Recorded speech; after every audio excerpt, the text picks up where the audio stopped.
small portion of the water is frozen in deep reservoirs and in the polar ice caps, enough to create a very shallow ocean.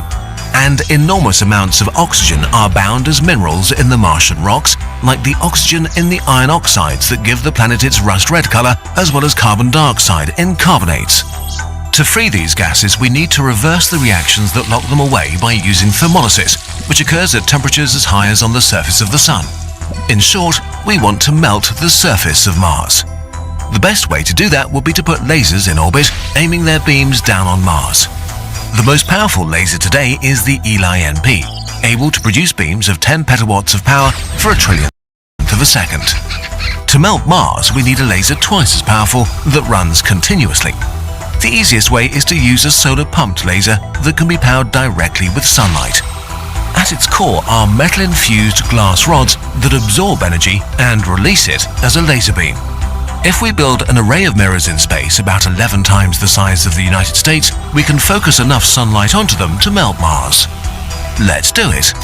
As the lasers hit the surface, about 750 kilograms of oxygen and some carbon dioxide emerge from every cubic meter of rock melted. If we are efficient, our lasers only need to melt through the top 8 meters of the surface to get enough oxygen. It would look terrifying. The skies would be shrouded in storms, while the ground would glow red-hot, crisscrossed by currents of lava. Tireless laser beams sweep over the landscape, leaving trails too bright to look at. After they pass, the ground cools quickly. A strange snow falls, the ashes from all the elements that solidify as they cool down, like silicon and iron. Mars is still a cold planet at this point. A happy side effect of this inferno is that all the water in the polar ice caps and even deep underground rises into the sky as hot steam, forming clouds that rain down over the entire planet. They would wash out the nastier gases from the atmosphere like chlorine and carry away harmful elements that accumulated on the surface. In the end, they would form shallow oceans, saltier than on Earth. We might need to do an extra cleanup afterwards. It would take about 50 years of continuous lasering to create our oxygen atmosphere. We could use this opportunity to dig deeper in some places to create the basins for salty oceans or rivers and spare some landmark features like Olympus Mons and Valles Marineris. We're not done though. The resulting atmosphere is nearly 100% oxygen and only 0.2 bar. It's hard to breathe and very flammable. To make it similar to Earth and a lot safer, we need to add a lot of nitrogen, which Mars is sadly lacking. We have to import it. The ideal source is Titan, a large moon of Saturn, covered in a thick atmosphere that's almost entirely nitrogen. We just have to move 3,000 trillion tons from the outer solar system to Mars. While that's not easy, it is doable. To process that much of Titan's atmosphere, we have to construct giant automated factories on its surface powered by our lasers to suck in the atmosphere and compress it into a liquid. This gets pumped into bullet-shaped tanks, which a mass driver shoots all the way to the red planet, where they explode and mix with the oxygen. We've already been able to send individual missions to Saturn in just a few years. With enough resources, it should be possible to complete the task within 2 generations. Of course, it would be much more convenient to have nitrogen left over from terraforming Venus on the side. We explained this in detail in another video. So, about a century after the start of the terraforming process, we have a breathable atmosphere that has the right gases.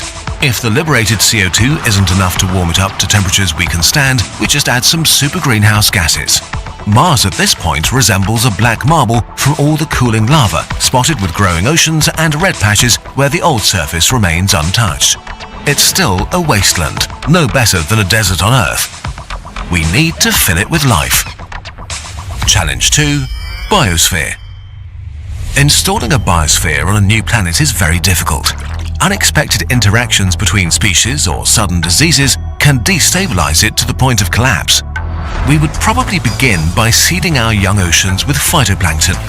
Without competition, it would bloom rapidly, filling up the oceans to become the bottom of an aquatic food chain. They can be followed by tiny zooplankton, then by fish, maybe even sharks and whales. If things go well, life in the oceans will thrive. Life on land is harder.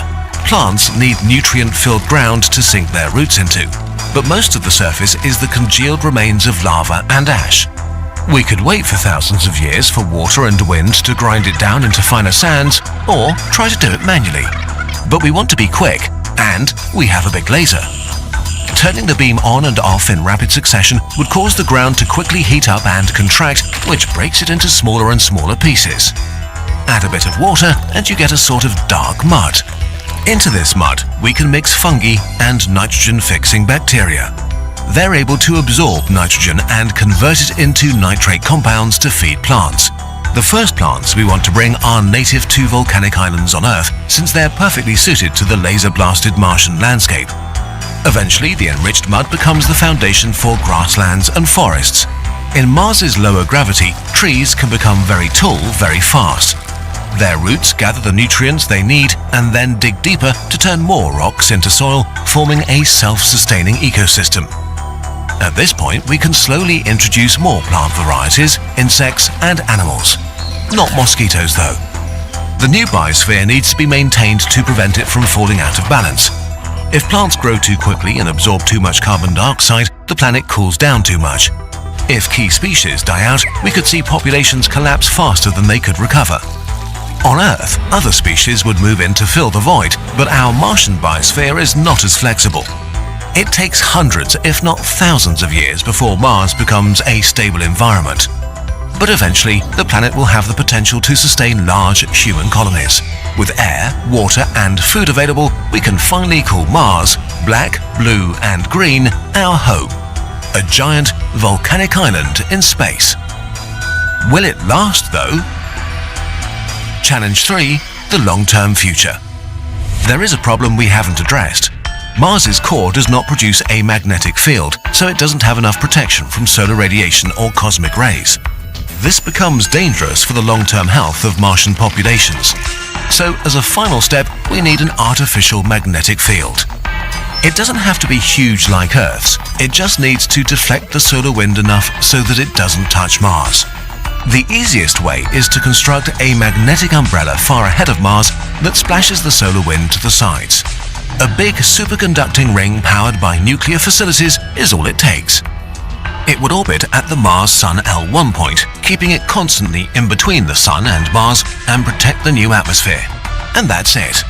Terraforming Mars would take some work, hefty resources, and probably a century or 10, but it would be the first time we've lived in a home designed and shaped solely by us and for us.